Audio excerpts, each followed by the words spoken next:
guys, we are back with Messy on Purpose, and I have Leticia here with me today. And she's going to do a little introduction on herself, and then we're going to kind of talk about her survival mode and kind of how she navigated through that. So, if you want to go ahead. I am super excited to be here. Thank you so much. So, I'm Leticia Francis, otherwise known as the Survival Mode Disruptor. So, yeah, I made a living out of discussing survival mode, and I facilitate unapologetic transformations for women who are ready to exit survival mode. I love having conversations around the residual impact of trauma because I don't think we talk about it enough. I am also a mother, an author, a podcast host myself. My show is called Survival Mode Disrupted, and we have conversations around what it looks like to heal beyond trauma. I love that. So, kind of just diving into before we get into all the where you're at now, right? We want to start with the beginning and kind of what you mean by getting out of what was the survival mode that you were in? Yeah, so my survival mode started very early. At 7, I was told by my father that my birth was the reason for him and my mom's divorce. And that created a narrative for me that perpetuated for about 3 decades. Around the same time, I was molested. And because of that conversation with my father and the way that I processed it, I became very resentful of my mother, who was my primary parent. So I never told her about what was going on. Um, but as a result of that, I think I was introduced to sexual attention very early. And by the time I was 12, I was raped, and that was how I lost my virginity. But I was very promiscuous as a result of growing up in the middle of two family units. My mom got remarried and had children. My father was remarried and had a family unit. And both of my parents of spouses wanted nothing to do with me. So I spent years looking for love simply because I didn't feel like I was loved. And I got a lot of attention. I was a child that matured very early. So by the time I was 12, I looked like I was 22. Um, and I got a lot of attention from men, older men, right? So by the time I was 14, I had been introduced to a man that was more than twice my age. He groomed me, and um, for years, he was my safe space. Um, Although I recognized that there was an imbalance in the relationship as far as our age was concerned. Like I was still in high school, he was a working man. Um, the space that he created for me felt safer than what was going on at home. So I spent a lot of time with this older man. I grew up in a small environment. I grew up on the island of Bermuda, where your business spreads faster than the flu. So while I thought I was very incognito dating this older man, my mom found out about him. And she did a background check. She did a police check. And I remember her coming to me and she was like, look, this man that you're dealing with is a dangerous man. Every relationship that he has had has ended as a result of a restraining order. Like every woman that has been with has filed a restraining order against them. And because of the strain in our relationship by that time, I didn't believe her. I thought she was cock blocking, if I'm honest. And I dismissed a lot of what she said until he put his hands on me for the first time. He choked me out from behind because he saw me talking to a boy from school. And in that moment, I was like, oh my God. Like, this is a dangerous man. Like I had never seen that part of him prior to that. I had been spending a lot of time in his house. I had clothes, I had a lot of belongings at his house, and I remember that night after someone in his house pulled him off of me. Um, I packed up everything in a trash bag and I left because I knew that a man should not put his hands on me. The problem was, um, that was my safe space, you know? And so I'm now having to go back into a home that was very contentious for me. My mom and I fought a lot. Her and her husband and I fought a lot. Argued a lot, I should say. And one day that the arguments became physical and I pushed my mom down. I had just gotten so frustrated with the way that she was treating me. So she packed me up and shipped me to my father because she didn't want to deal with a disrespectful child.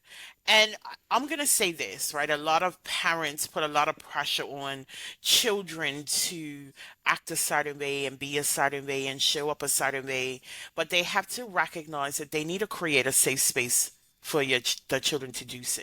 I never felt safe emotionally in my mom's home. I never felt like I was seen or heard in my father's home. But yeah, so I got shipped to my father and I stayed there maybe 6 weeks, if that, when he made an announcement that his wife had no desire of raising me. So I needed to go back to my mom. So it was very clear that neither one of my parents wanted to parent me. And that was devastating for me at 15. Around the same time, I had gotten in a fight with my mom. Once I was shipped back to my mom's house, I got in an argument with my mom's husband, and I made a declaration that I nobody cares enough to see me, and I should just kill myself. And he said, "Oh, you want to kill yourself?" He called my mom into the kitchen. He called my little sisters who weren't probably they were 3 or 4 at the time, called them into the kitchen and said she wants to kill herself. So let's watch her. And I attempted suicide in front of my whole family. And no one stopped me. My mom didn't stop me. No one said anything. After the suicide attempt, I was taken to the hospital. And my mom was very angry with me that I would even attempt to try to kill myself. But as she was expressing her anger, my thought was, you sat there and watched. You didn't try to stop me at all. Like, this is trying to clean up the mess now by you taking me to the hospital. But you sat there and let your husband antagonize me to the point where I thought my only option was taking my own life. So I was committed, and then I was put into psychiatric treatment, which then was a requirement, was a family meeting. And I was given the opportunity to express how the events over time had created this desire in me to escape from life.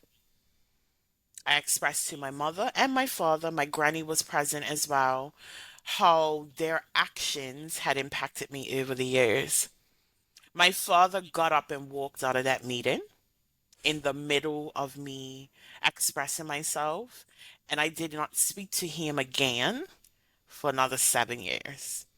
He financially cut me off. I was going to private school at the time. He didn't express that to my mother. He was responsible for paying my tuition. He stopped paying my tuition. He stopped giving me an allowance, all because I expressed to him how his actions made me feel. So, as a result of this suicide attempt, I was left feeling even more alone. And that drove me back to the relationship with this man who had attempted to choke me out. Because again, that was my safe space. While it was a dangerous space at this point in time, it felt safer to me than being rejected and abandoned by my parents. So I enter back into this relationship, and he immediately made it clear that I owed him something because, well, your parents don't love you enough. So, like, you have to do as I say. You have to show up as I say. You need to be quiet. You need to do all of these things. And I complied because I wanted the safety, the emotional safety. He made me feel seen and understood, and I didn't understand that he was using that as emotional leverage for me, right? I didn't know what was happening. He used that to control me in many ways. Several months later, my mother kicked me out of her house, and gave me pretty much a restraining order. It was a letter from her lawyer telling me that if I returned to her property, I would be arrested and removed. How old were you at this time? I was just 17. So, because of the contention that I had with my mother, my father isn't speaking to me. My mother's family chose my mother's side because clearly I'm the teenager, clearly I'm the problem, and I was essentially homeless. So I moved in with this man that Are there any like obviously you live in England, so it's different than the United States. at this And time I was in there's Bermuda. okay, in Bermuda, that's it's still much different, right? So, what is the difference like with a minor and like being able to get a restraining order? Like I don't feel like you could do that here.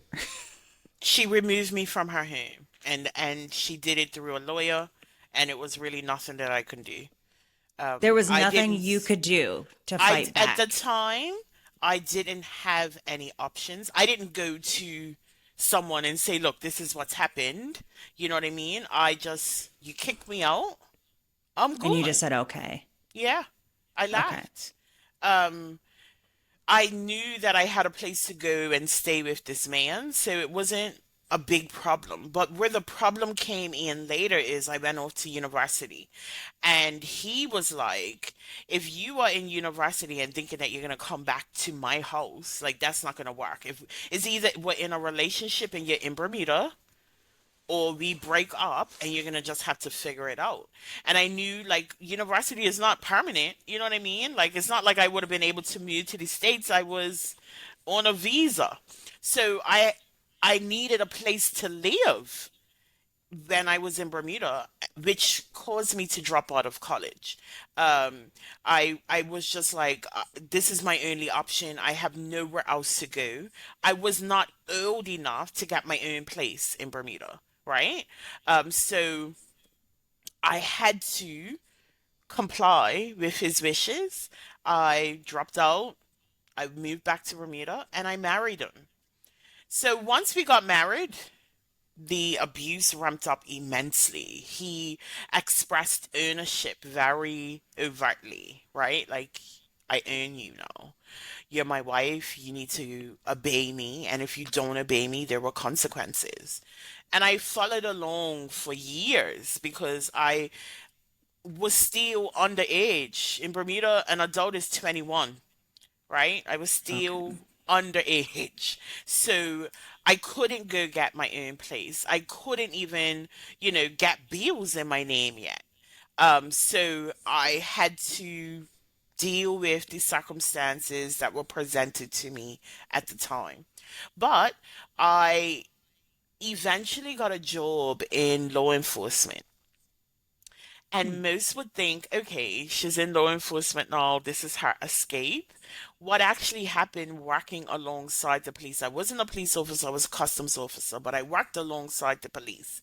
And I think I was very naive to what the police stood for, right? I'm working alongside people who would come to work and tell everybody on shift what they saw in the course of their their own work. So if they had to go to someone's house and someone's house was messy or it was drama, everybody on shift knew about it. What that highlighted to me was the police aren't safe. And there were times where I was being abused that I wanted to call the police, but I didn't trust that my business would not be spread around Bermuda. There So I wasn't stayed quiet. anyone there wasn't anyone there that you trusted at all, like nobody you befriended or anything. No. My trust for people was very minimum. I think at that point I had seen a lot of disappointment. I learned very early on that the way that I carried myself was a threat to people. I'm a very opinionated person, very out I'm loud. I'm in your face. I'm obnoxious to many people. And people didn't like that. I was still, remember, I'm not even 20 at this point in time. So the way that I presented myself has always been a threat to the adults in my life. Always. Adults, especially in the 80s, did not appreciate leadership skills from a child. I grew up in an era where I was to be seen and not heard. And even when I moved into the law enforcement, I was the youngest person that they had hired in over 15 years. So I'm this teenager, this young child coming into a department with opinions that were not received well, right? So I learned to perform. I was dealing with a lot of abuse at night. My husband used to keep me up hours in the night, threatening to set me on fire. He used to pour water in my ears to torture me at night. And then I would have to go work and work for 24 hours and deal with people that I didn't trust until it all came to a head. One day I was attacked by my husband and he tried to barricade us in the house. And I knew that if I didn't get out, that it would have been life or death. So I managed to get out of the house. I was barefoot. All I had on was a shirt. I ran to a family member's house and they immediately called the police. But before doing so, they blamed me for the circumstances that I had found myself in because I should not have been with that older man in the first place. What I heard from that was, this is your fault and it's your responsibility to fix it. So this was the first time that I openly expressed what was going on in my marriage to someone, and I was immediately blamed for it. The police were called. I was taken back to my home. My husband then threatened to kill himself. So the attention went off of me onto him. And that experience taught me, don't call the police because they're not going to help you. I got back to work and my coworkers were talking about my police call because, like I said, your business in Bermuda spreads faster than the flu. So I'm now in this position where I really want to leave my marriage, but again, I'm 20 at this point. I am not an adult until I'm 21. How do I escape this situation and safely find somewhere else to live? I didn't have an answer, but I wanted to go back to university. So my thought was, let me apply to universities and I'll tell him I got accepted somewhere and go somewhere else and then just disappear. So that was the plan. One day before I was able to execute that plan, I had left my phone at home. And this was, 2003. So I left my phone at home. I went to work. I worked my 24-hour shift. I came back home. I called my phone because I couldn't find it in the house. So I called my phone from the landline. My husband answered the phone and he was like, "Oh, I'm gonna deal with you when I got home." So what I knew from that was he had gone through my text messages. He understood what my plan was. And in the midst of that, I was also talking to other men. I wasn't sleeping with them, but I was still in that space of wanting to be seen and heard and accepted by someone. I wasn't being seen and heard by my husband. I sought it in other places. So while I waited for him to come home, my landline rang, and it was one of my friends who had been reaching out to me for years looking for relationship advice. She saw me with this man for 8 years, and because I didn't tell anybody what was going on in my household, people thought that like I was happy. And they would reach out to me for relationship advice. So this day, she calls and she says, "I called your cell phone, your husband answered, and I'm a little concerned by the way that he responded to me." And then she proceeded to tell me why she called. She was dealing with a heroin addict at the time, and he was abusing her. So in an attempt to support my friend, I opened up a book by Jan Van Zant called Until Today. And I randomly opened and read her a passage. The passage that I randomly picked talked about interpersonal relationships and how sometimes we struggle with our interpersonal relationships because we're keeping people around that aren't meant to be there. People are meant to be in our lives for a reason, a season, or a lifetime. And we keep the reason people around for a lifetime and then wonder why we struggle with that relationship. And it was interesting that I read that night. It was like an aha moment. It was like an epiphany, like a mic drop, like, oh my God, the reason why this is not working is because he no longer deserves to be in my life. My husband came home that night belligerently drunk. And he said to me, "Oh, you think you're going to leave me? Well, the only way that you're going to leave me is in a body bag." When he said that to me, I immediately got up. Now, as someone who had been abused at this point for close to 7 years, I knew that whatever was going to come behind those words was going to be horrible. So I got up and I ran to the landline because he didn't give me back my phone initially. I ran to the landline and I called my mother. And I said, "Listen, you need to come and get me right now." Like I knew whatever is about to happen is going to be horrible and I need to get out of her. He came behind me and ripped the landline out of the wall. And he told me again, "The only way you're leaving this house tonight is in a body bag."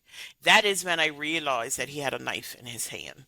So he barricaded us in the bedroom. That was his favorite thing to do, barricade us in a room somewhere. And he proceeded to try to attack me. And whenever I talk about what happened that night, it was him. It's like I was watching myself. It was like an out of body experience when they talk about dissociation. Like I dissociated. It was like I was watching a movie. Um, he attacked me several times, and I never recognized at that point that I had been stabbed. However, someone who we were living with at the time came home, heard the commotion, and managed to break through the door that was barricaded. And I ran out. And he followed behind me. He tried to continue stabbing me.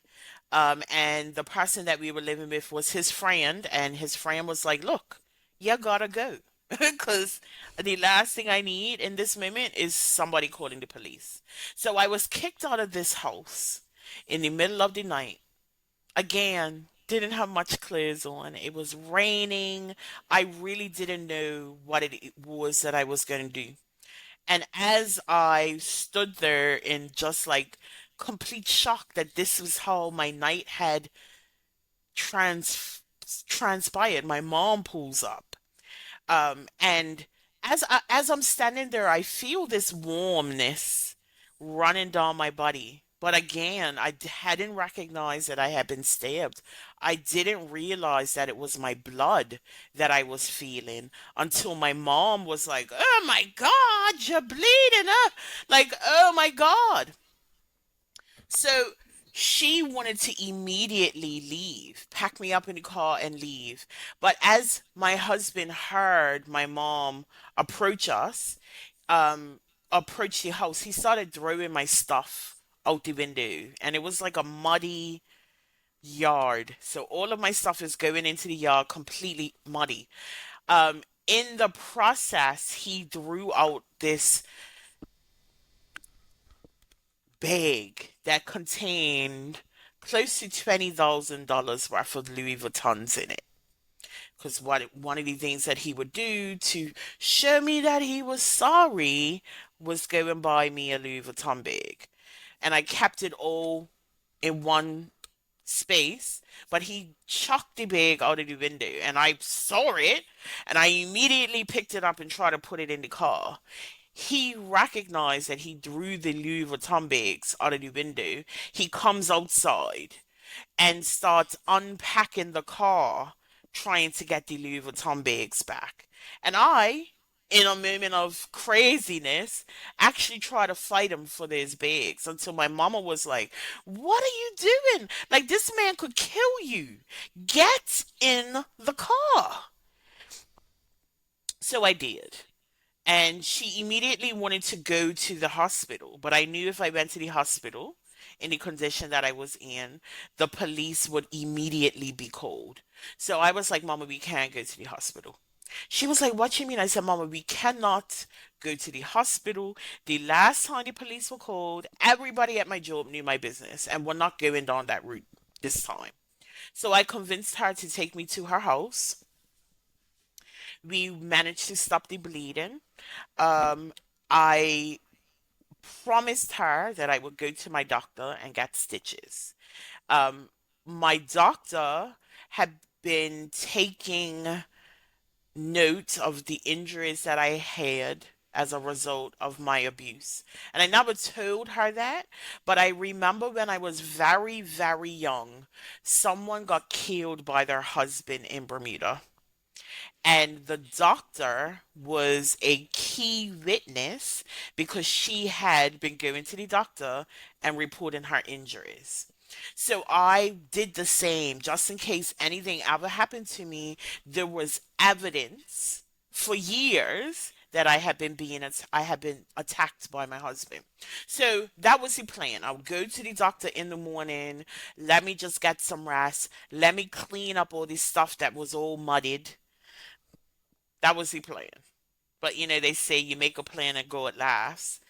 My mom, about an hour into us being at her house, she comes and says, "I don't know what you're gonna do, but you cannot stay here." After This all that. is, after all of this is literally the worst day of my entire life. And once again, I am being abandoned by my mother. So I made arrangements to leave her home. I ended up going to a women's resource shelter, and that's where I stayed for the next 2 months, trying to piece my life back together. Um, I had a second job at the time, and the person that I worked with at that second job was able to get me housing through a friend. I And interesting enough, I still was not 21 at the time. I was still 20. So I had to get people to sign off on bills for me. I had to get guarantors for bills. And this is the first time I've ever lived by myself and still having to piece the pieces back together on my own. I filed for divorce. I moved on.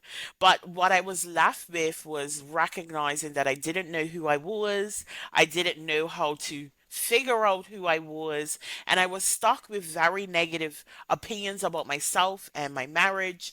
I felt like I had failed by filing for divorce, right? Like nobody gets married to get a divorce. And I couldn't still wrap my mind around that I had been abused.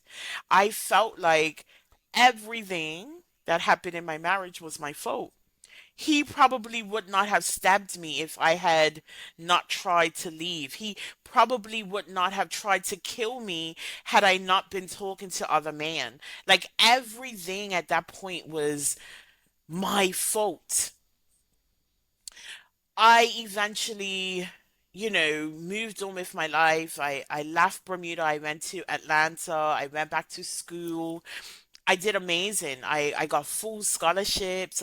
Like school was amazing. And then I met this man.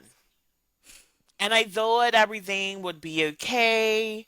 I moved in with him within 6 weeks. Like I just fell in love. It was like a whirlwind. And when I moved in with him, I found out that he had a cocaine addiction. And I was very naive to addiction at that time. I had a lot of money at that time because I had multiple scholarships. One was a full ride. I was living better than I did when I was working, to be honest. Like if you're listening to this and you got children that want to go to school, make sure you apply for scholarships because let me tell you, they made my life amazing. However, because I was so naive to the nature of addiction, this man drained me of every penny. He manipulated me out of it. And at this point now I feel stuck. I was in that relationship for 3 years, and every time I got money, he made a way to drain me of that money. So much so that there were times where I was sleeping on the floor in a house that had no electricity, no water, no food. Um, why? Right? And I was too ashamed to admit to anybody that, again, I'm in a very bad position. That relationship ended as a result of me meeting his wife. And we lived together for Wait, he three was married years. Yes, he was a- married. and you didn't know? I did not know. And I was around his family. Like I spent Christmas, Thanksgiving, Easter with his family.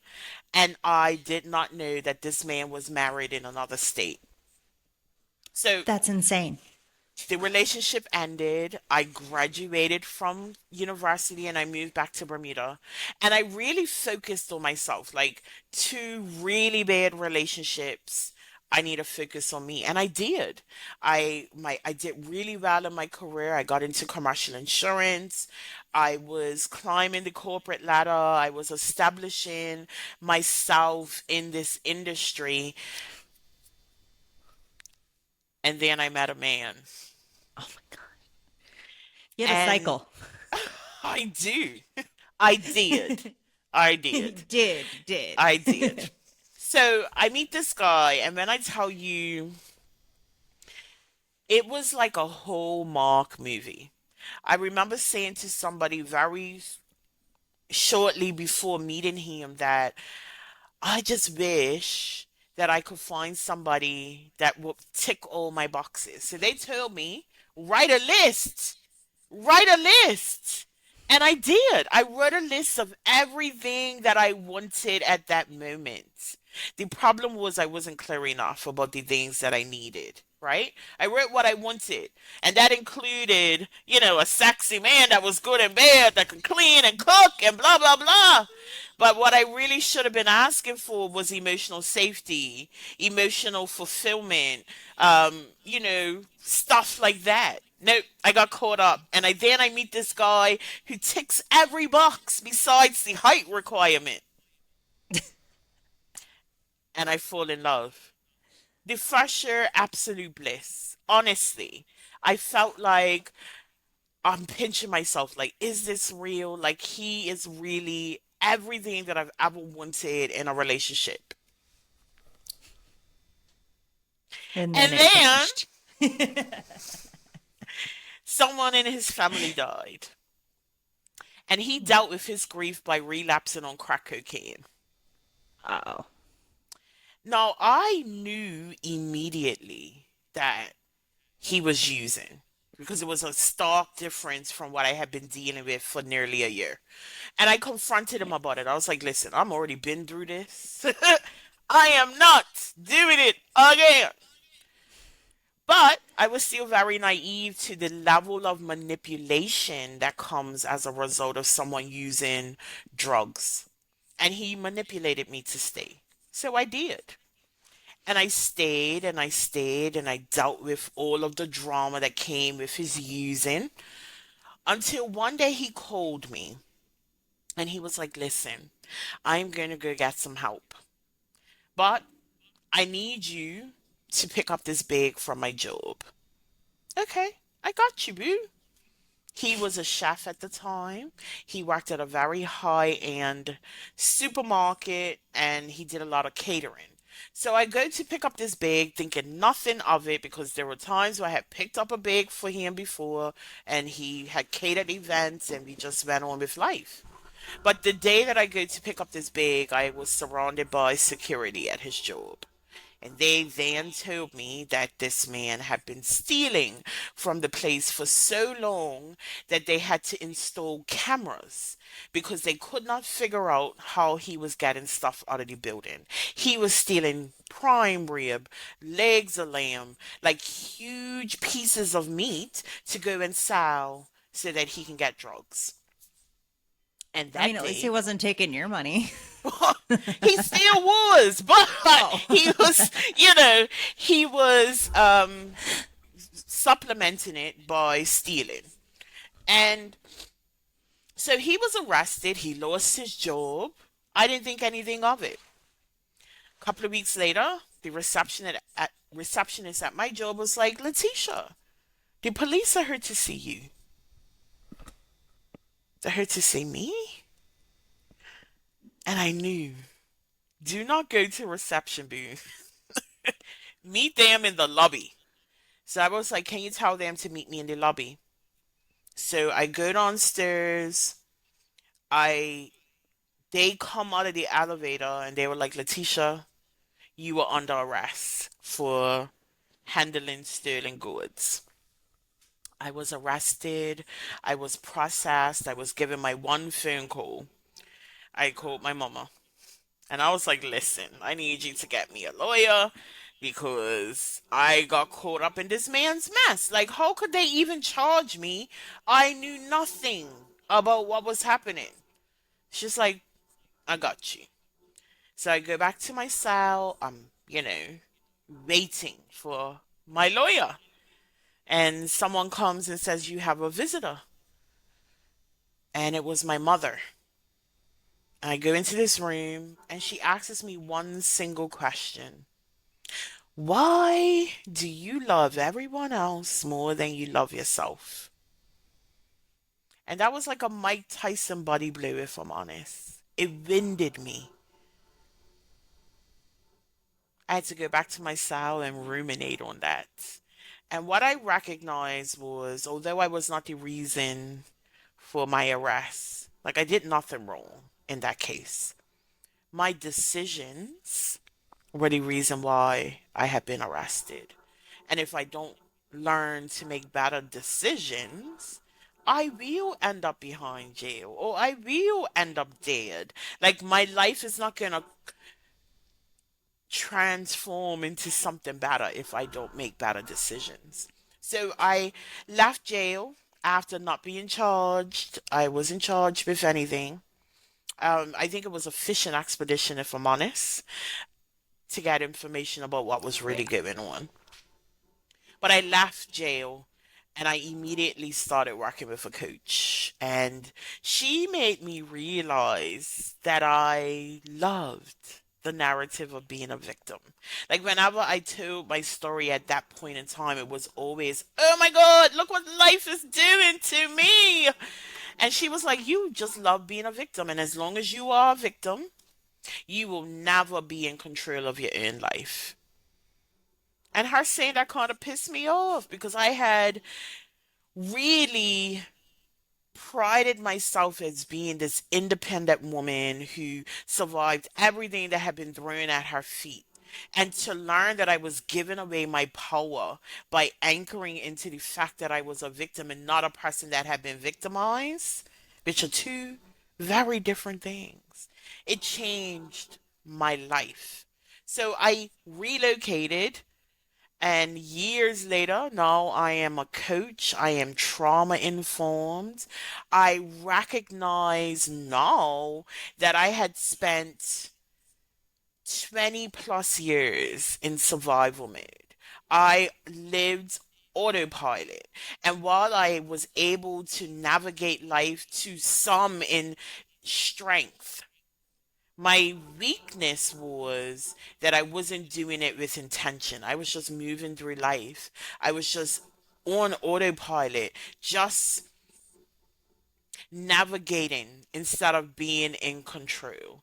I recognize that a lot of my personality was trauma responses. I was a people pleaser. I was a fixer. That's why I ended up in relationships with men who needed help because I was not focused on helping myself. I thought my role in life was to help everybody else while my life was still in absolute shambles. But because I learned so well to perform, to put on a mask and show up in the world as if nothing is going on, I missed so many opportunities to grow and edify myself because I was delusional about how much my trauma had impacted me. And Do you that is think why, go ahead. do you think sometimes too it's not even just being like delusional and like focused on other people. It's easy to focus on other people and not focus on yourself because that requires more work than telling somebody else how to fix themselves. Absolutely. Absolutely. But I think it was me recognizing that that was actually a trauma response, right? Like the part an average person who hasn't been through compounded trauma, my trauma had been compounded since 7 years old. I went through so much, and this is just like the cliff notes of what I went through. But I picked up survival identities. I picked up identities that allowed me to survive the events that I found myself in, the circumstances that I found myself in. But rather than lay those identities down after I had done surviving, they essentially became my personality. And until I learned how to rewrite that, until I learned how to kill off the survival identities, I never was able to get to a place where I was truly thriving because I was performing. I was always fine. I was always fine. In the middle of an absolute breakdown, I was fine because I could not admit to anybody that things weren't as they appeared to be. And that is what survival mode is for a lot of people. Putting on a mask, performing, giving in to the residual impacts of trauma, living from their trauma responses without doing the healing. Right? And that's why now I call myself the survival mode disruptor. We need to get honest about what happens after trauma. We need to get honest about the survival identities that we pick up and we just assume it's part of our personalities. I would have told anybody that I was the nicest person they will ever have met, not recognizing that I was manipulating situations to keep people around me comfortable, to keep people around me in a position to accept me. So I did things that caused me to self abandon over and over because I was still looking for the validation, the love, the acceptance that I didn't get as a child.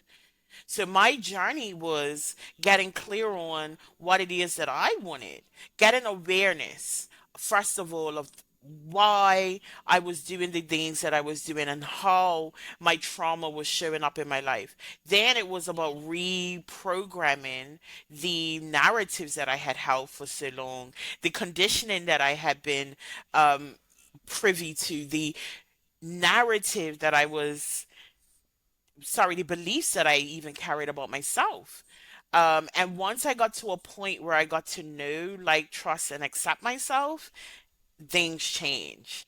Once I got to a place of unshakable self love, There was no way that I was going to keep putting up with the shit that I had, sorry, the stuff that I had been putting up with for so long. Because now I prioritize me and my needs, not me and my wants or me and the things that I felt would keep everybody around me comfortable. And thus, them being comfortable, they will finally accept me, you know? So I contorted myself for years for external acceptance. And it wasn't until I learned to accept myself that none of that mattered. Now, what were the steps that you took to get start the process? It was definitely just being honest with myself. Honesty and full responsibility. No more passing the blame to someone else. For many years, I blamed my parents for the things that I had experienced, right? Because only if they had loved me enough, only if they didn't put the spouses before me, only if dot dot dot, right? But I'm not a child looking for my parents' acceptance anymore. As much as I Yeah, love take both of them, I responsibility. really don't care about what their opinions of me are anymore. You know what I mean? Like I don't care. Um, but I really had to be able to take radical ownership of myself.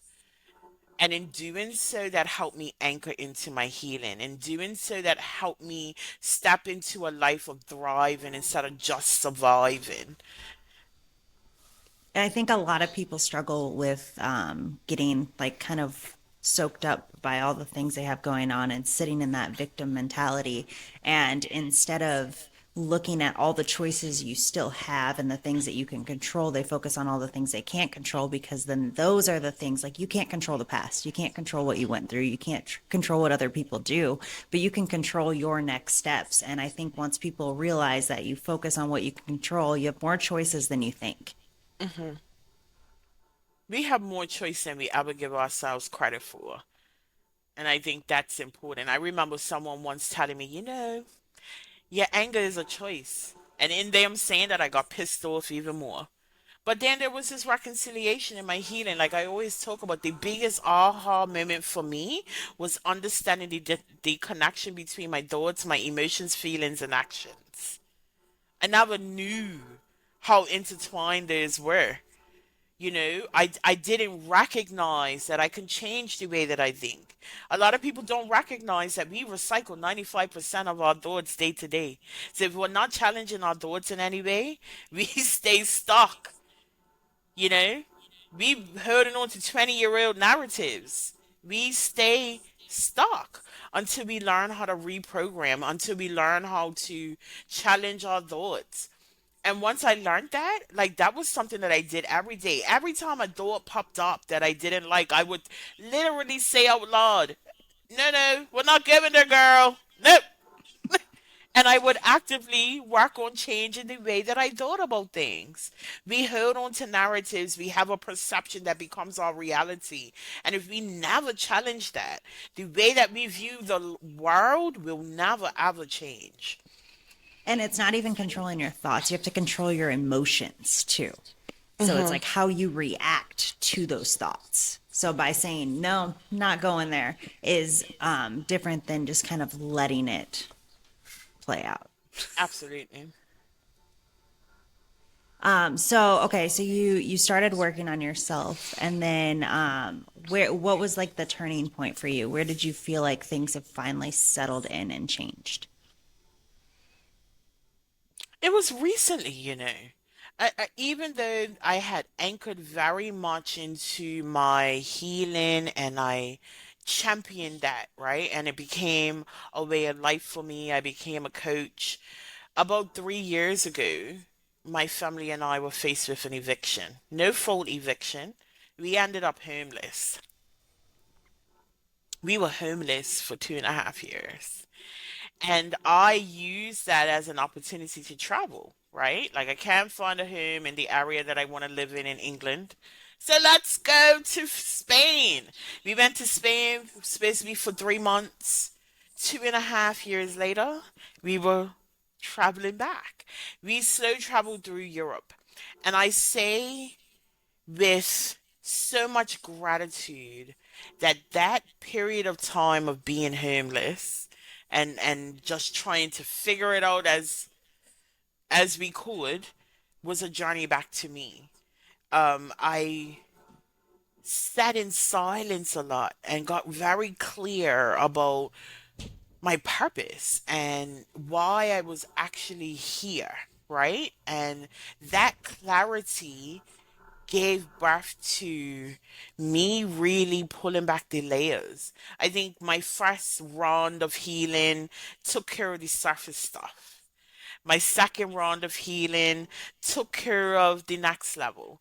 But being homeless for 2.5 years and facing my biggest fear, because like I had been in commercial insurance at that point, well, prior to that point for 13 years, and I decided to go full time in my business.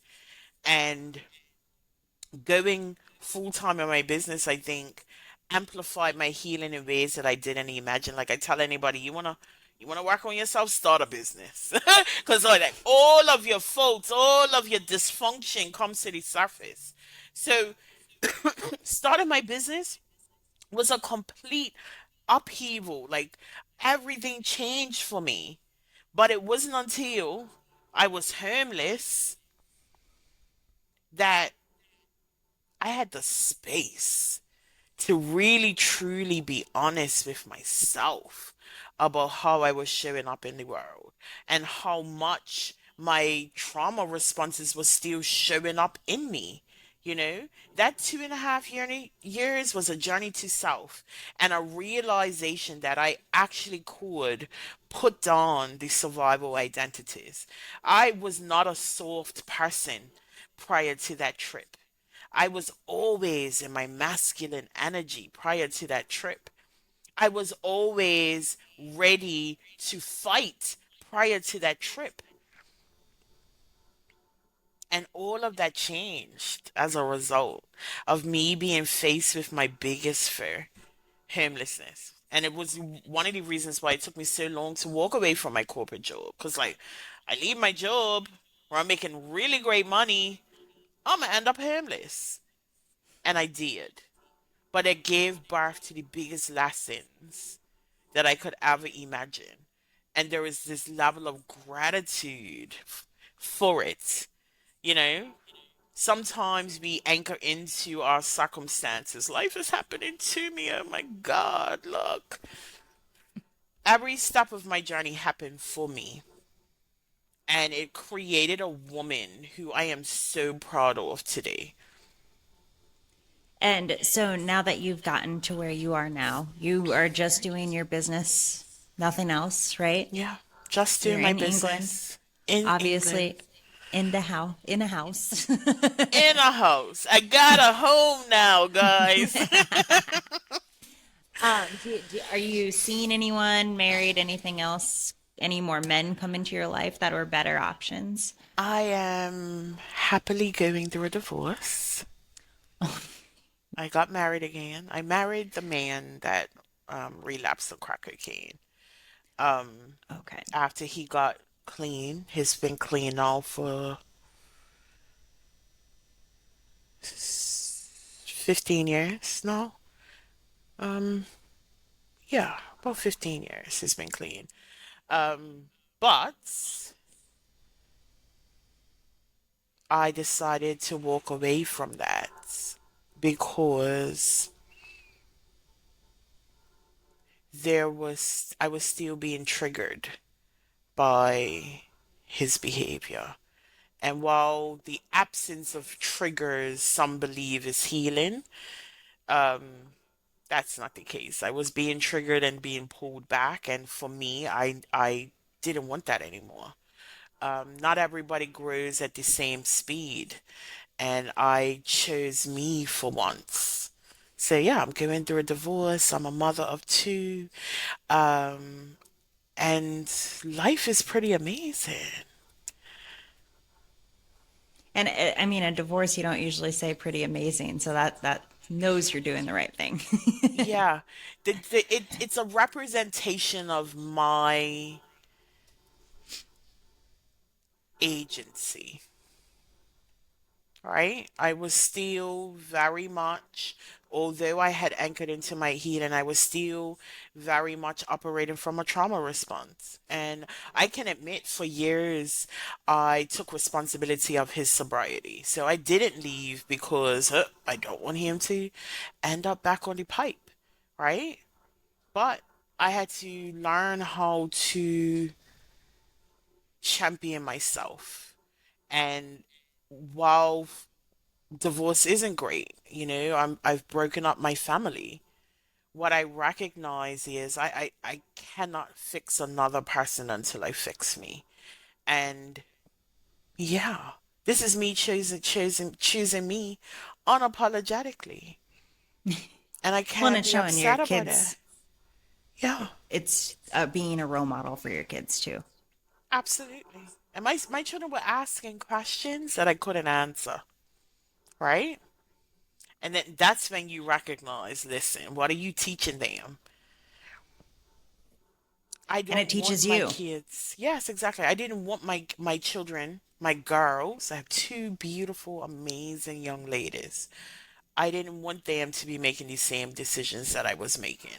And if I continued putting others before myself, that's what they will learn.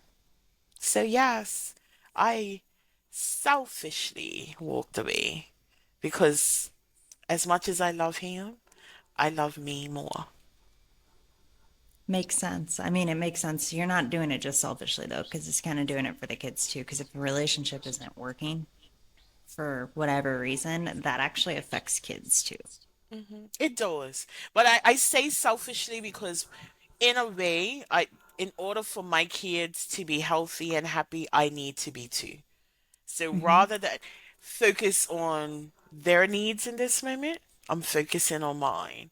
And me fixing me then trickles down to them. But it's still about me. I don't even want to frame it in a way that puts them first because they're not first. And I know Yeah. for some that sounds cringy, but they're not.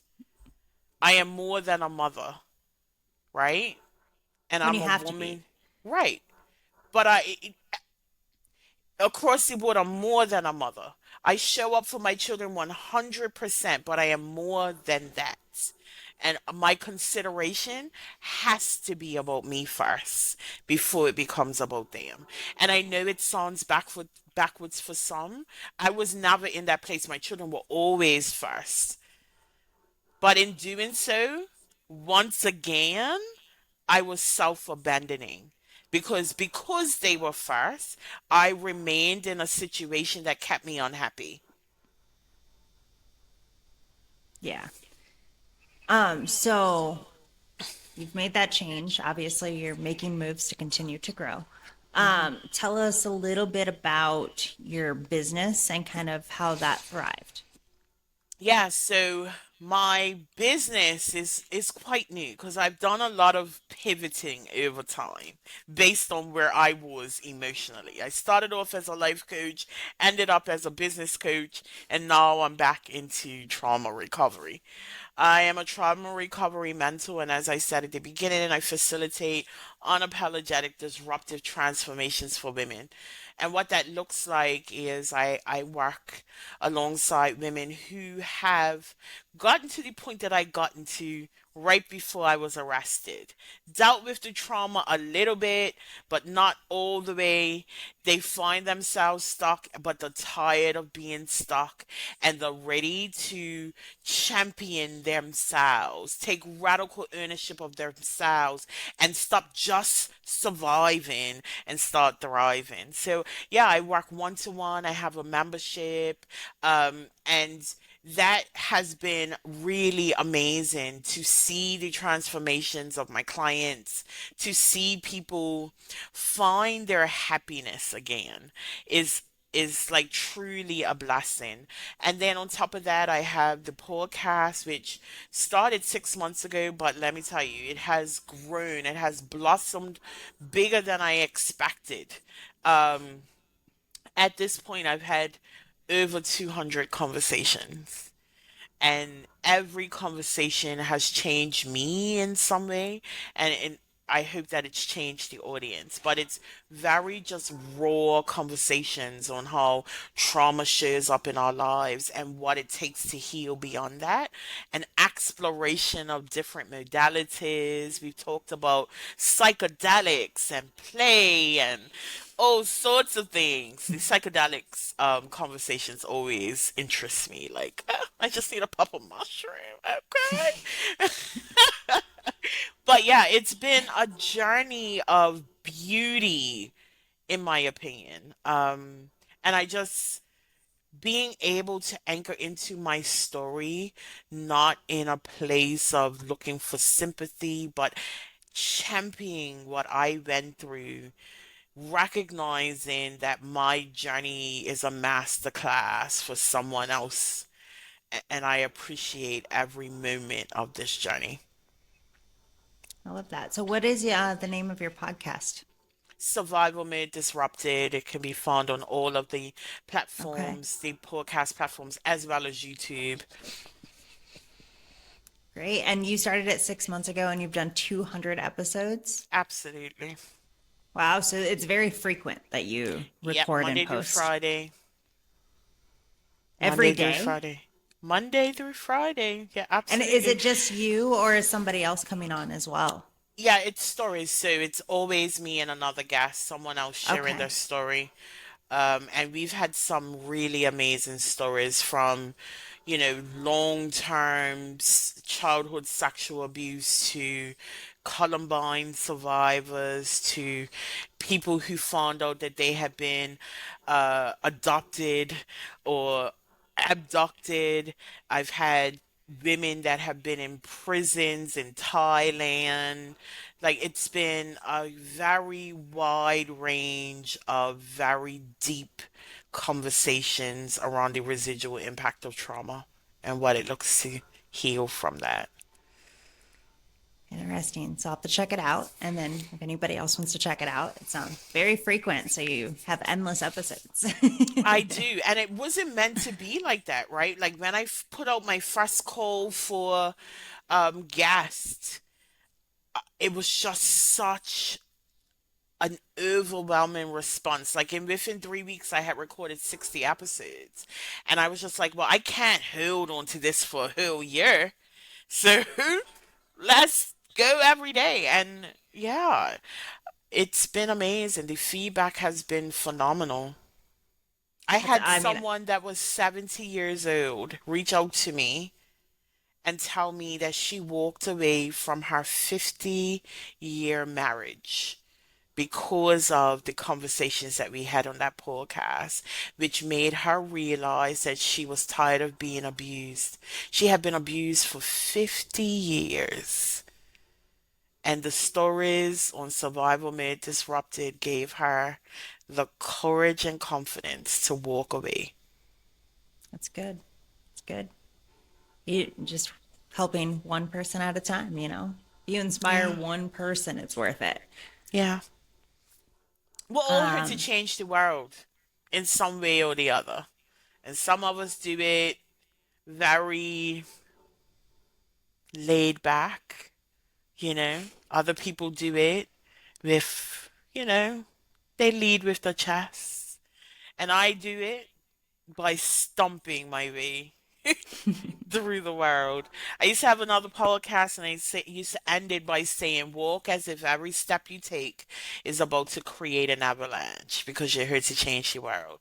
So I am stomping through life because I want to change the world. we're only here for a short period of time. So, Hmm. is there anything else you want to touch base on? No, that's it. That's Do me you in a want to like nutshell. end it with like a really strong message? I know you're a very strong person, so I feel like you have a strong message you want to like kind of end this off and round it out.